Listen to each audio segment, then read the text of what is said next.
اور ہم جو ہے عیش کر رہے ہیں، گلچھرے اڑا رہے ہیں. یہاں جس کے پاس 2 پیسے ہو گئے برقع اتار کے اس نے پھینک دیا کہ معلوم ہوتا ہے کہ یہ تو مفلسی کو چھپانے کا ذریعہ تھا.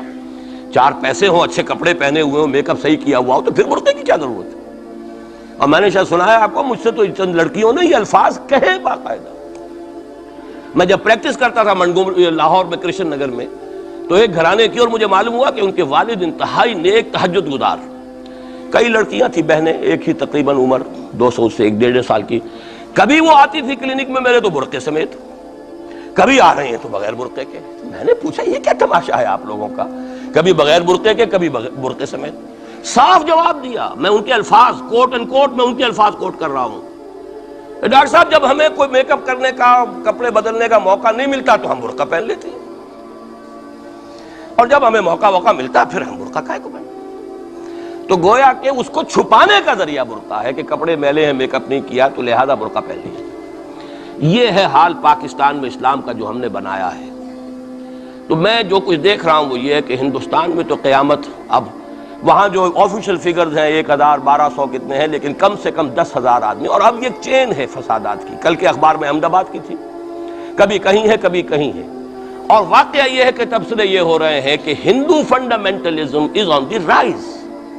یہ جو کچھ ہوا ہے، جتنا بھی اس کے اندر ان کو گرایا گیا ہے، ان کی حکومتیں گرائی گئی ہیں، اس سے انہیں تقویت حاصل ہو رہی ہے. They are getting stronger and stronger. Congress کے لیے اب اپنی جو ہے جان بچانی مشکل ہے، اور اس وقت سب سے بڑا ان کے لیے جو ہو گیا وہ یہ ہے کہ وہ کمیونسٹوں کی سپورٹ کے بغیر چل نہیں سکتے. اور کمیونسٹ جو ہے وہ ان کی جو اس وقت وہ امریکہ کے زیر اثر جو اپنی اکنامک پالیسیز چینج کر رہے ہیں اس کا ساتھ دینے کو تیار نہیں. تو یہ ڈائلیما ہے. جبکہ ادھر جو ہے وہ بالکل جو ہندو ذہن ہے وہاں کا ریوائولسٹ ذہن وہ پوری طریقے سے قائم ہے. تو اب اس وقت میں اس کے حوالے سے عرض کر رہا ہوں کہ ہندوستان اور پھر پاکستان کو علیحدہ نہ سمجھیے، اس لیے کہ ہندوستان کو اگر انہوں نے مسلمانوں سے یا اسلام سے خالی کرا لیا تو پھر ان کے بعد ان کا ٹارگٹ جو ہے پاکستان تو ہے ہی ہے. ہم تو ان کے ٹارگٹ نمبر 1 ہے. ذہناً انہوں نے کبھی پاکستان کو تسلیم نہیں کیا. اور ہمارا اب ساتھی ہے کون؟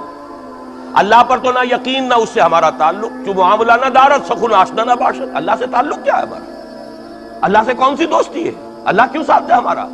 ہم تو مجرم ہیں نمبر 1 اس کے. اور باقی دنیا میں جن پر سہارا تھا، جن پہ تکیہ تھا، وہی پتے ہوا دینے لگے. وہ تو بالکل امریکہ کی پالیسی معلوم ہوتی ہے کہ ہمیں تو ہاتھ پاؤں باندھ کر جیسے ہندو کے سامنے ڈال دیا جائے.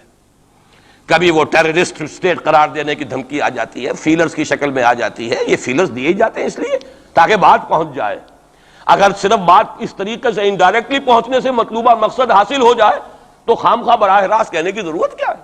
وہ مطلب تو حاصل ہو. سب نے سجدہ سہو کیا ہوا ہے. ہمارے ہاں ہر ادارہ سجدہ سہو کر چکا امریکہ کے سامنے، ٹوٹل سرنڈر. اور یہ بات جو قاضی حسین احمد صاحب کہہ رہے ہیں 100% درست کہہ رہے ہیں، 100% درست کہہ رہے ہیں. ٹوٹل سرنڈر، چاہے وہ بے نظیر ہو، چاہے وہ نواز شریف ہو، اور چاہے وہ کوئی اور ادارہ ہو آپ کا جو یہاں پہ قوت کا اصل سرچشمہ ہے اور منبع ہے، سب کے سب 100% جو ہے اس کے سامنے سجدہ کر چکے ہیں. یہی وجہ ہے کہ وہ بے نظیر کا ساتھ نہیں دے رہے. بے نظیر کا ساتھ کائے کو دے؟ اگر نواز شریف ان سے بڑھ کر، ہم بھی ہیں دربار کے، اگر یہ کہنے کے لیے وہ ان سے بڑھ کر تیار ہو تو اسے کیا ضرورت پڑی ہے؟ اس کی کون کوئی رشتہ داری ہے بے نظیر کے ساتھ یا کسی اور کے ساتھ؟ ہاں اگر نواز شریف کہیں کسی جگہ پر بھی کوئی اپنے پاؤں کو گھسیٹتا، ڈریگ کرتا اپنے فیٹ کو، کہیں کوئی رکاوٹ ڈالتا، پھر ٹھیک ہے، پھر اس کو آلٹرنیٹ لانے کے لیے تو کوئی ہے نہ کوئی سوال.